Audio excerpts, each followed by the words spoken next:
Pour les élèves. Donc cette semaine, nous avons tout d'abord, j'ai rendu les contrôles numéro 2, type brevet, j'ai redonné quelques explicitations aux élèves, puis nous sommes passés donc au chapitre numéro 3. Donc sur une feuille rose, nous avons noté le titre du chapitre numéro 3, donc les élèves absents. Il suffit que vous alliez voir au début du cahier le titre, donc c'est quelle action régit tous les mouvements dans l'univers.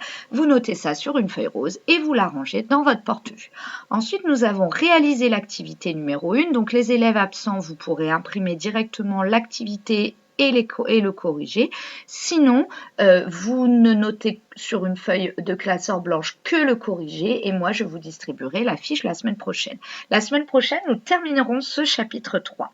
Alors, la question qu'on s'est posée, c'est à quoi est dû le mouvement des planètes autour du Soleil? Donc, en fait, en faisant une analogie, c'est-à-dire en comparant le mouvement des planètes autour du Soleil à celui d'un lanceur de marteau. Vous savez, c'est un athlète qui a un fil au bout duquel il y a une énorme boule très lourde qui s'appelle un marteau. Il la fait tourner autour de lui et puis après il la lâche et la boule part, enfin le marteau part.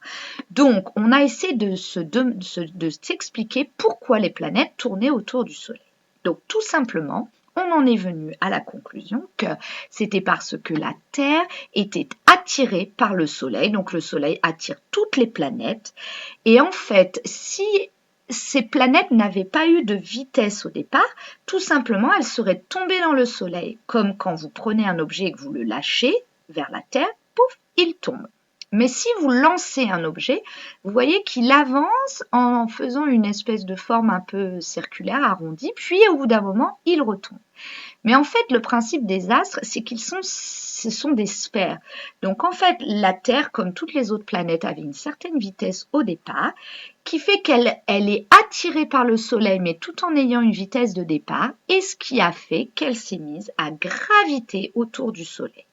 Donc cette force, cette action qui régit tous les mouvements dans l'univers, s'appelle la gravitation, ou sinon, on peut l'appeler attraction gravitationnelle. Donc c'est ce que nous avons noté sur le cahier. Les planètes tournent autour du Soleil car celui-ci les attire par la force de gravitation ou l'attraction gravitationnelle. La deuxième question, c'était de dire il existe d'autres phénomènes pour lesquels une attraction a lieu. Donc nous nous sommes rendus compte en discutant qu'il y avait attraction, bon, la Terre attire des objets plus légers qu'elle, la Lune, mais aussi des stylos, nous-mêmes, etc. Mais on a vu aussi que par exemple un aimant attirait un petit objet en fer. Attention, pas en métal, en fer uniquement, et le nickel aussi d'ailleurs. Et puis, on a vu aussi que les cheveux, par exemple, pouvaient être attirés par une polaire, un tissu polaire, vous savez, et c'est ce qu'on appelle de l'électricité statique, d'accord? Donc, il y a des forces électriques et les forces magnétiques qui font aussi une attraction.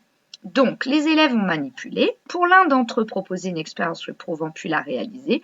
Tout simplement, ils ont pris un aimant et un clou et ils ont approché l'aimant du clou. Hop, le clou est attiré.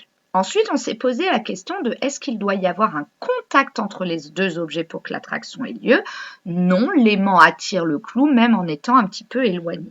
Ensuite, on a réfléchi, est-ce que ça dépend de la distance entre les objets, cette attraction? Bien entendu, oui.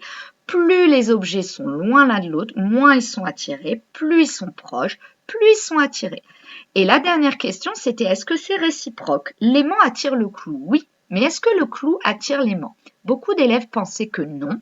Mais en réalité, si vous posez l'aimant sur la table et que vous approchez le clou, pouf, l'aimant est attiré vers le clou. Donc, on dit que c'est réciproque. Réciproque, ça veut dire que ça va dans les deux sens. Donc, on a noté, j'approche donc un aimant d'un clou et j'observe. L'attraction peut avoir lieu à distance. L'attraction augmente quand la distance diminue.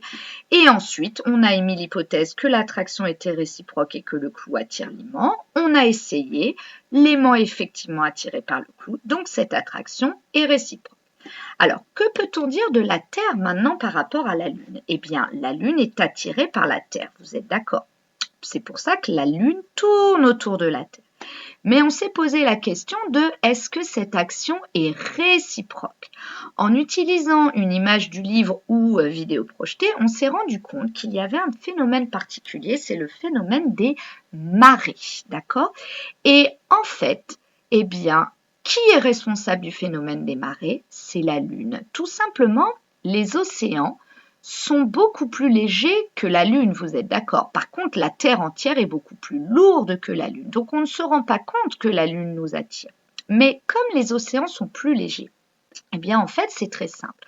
Quand la Lune est au-dessus, par exemple, ici, de cette partie de l'océan, elle va déformer la surface de l'océan en faisant monter du côté où elle est, la Lune, et de l'autre côté, du coup, par déformation, l'eau va s'abaisser.